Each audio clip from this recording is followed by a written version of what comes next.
How to fix flashlight not working on Android. First of all, restart your device. Hold on the power button on your device and then choose restart or reboot. A simple restart can fix glitches on your device.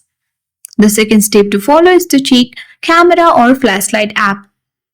If camera is open, it may cause conflict. You simply need to close the camera or the application which has been using camera, and then you can easily turn on or turn off flashlights on your device.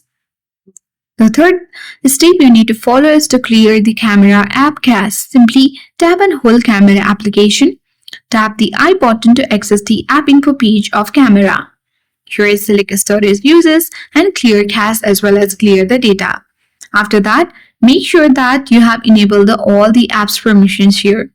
Similarly, for the flashlights also, if you get that, you can easily check the flashlight permission and turn on everything. Lastly, you need to reset the settings on your device. Go to settings. Now tap the search bar at top of the screen. Type in reset and wait until the options gets loaded. Select reset all settings. You can tap reset all settings and enter the lock screen password. After that, tap reset all settings, and lastly, if this above steps doesn't help you can factory reset your device. So in this way we can fix flashlight not working on Android. Hope this video helped you. If you are new to our channel, hit the like button and subscribe. Thank you for watching.